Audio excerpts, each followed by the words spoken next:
பண்ணிட்டு இருக்க? பார்த்தா எப்படி தெரியுதா? பார்த்தா ஒன்றும் தெரியல. இவங்க பார்த்து இவங்களுக்கு என்ன தெரியுதுன்னு சொல்லட்டும். அவங்களுக்கு பார்த்து என்ன தெரியல. இவ்வளோ துணி ஹாலில் எப்படி வந்துச்சு? இவ்வளோ துணி ஹாலில் வந்ததுக்கு காரணம் நான் எடுத்து போட்டேன். நம்மக்கிட்ட இவ்வளோ துணி இருக்கான்னு கேட்பாங்க. இவ்வளோ துணி இருக்கா அப்படிங்கிற மாதிரி. அவ்வளோ துணி ரொம்ப பிரைட்டாக இருக்கிற மாதிரி சொல்கிறேன். எல்லாம் வெளுத்து போன துணி தான் வச்சுருக்கேன். ஆனால் இங்கே பார்க்க வச்சுக்கிட்டு 50. ஆனால் இங்கே பார்க்க ஒரு 500 ட்ரெஸ் இருக்க மாதிரி இருக்குமா? 500 ட்ரெஸ்ஸா? மனசாச்சு வேண்டாமா? உன்னோட கருத்து என்ன? இப்போ யாராவது வந்தால் என்ன பண்ணுவேன்?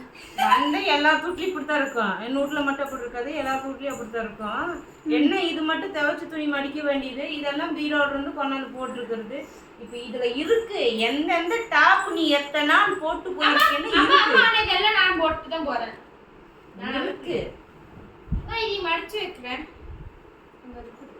வந்து சேரு. நீங்க அங்கேயே பெட்ரூம்லேயே உட்காந்து உங்க சாண்டிக்கிட்டே கொஞ்சிக்கிட்டு குடலை போட்டுட்டு இருக்காதீங்க. வந்து சேருங்க.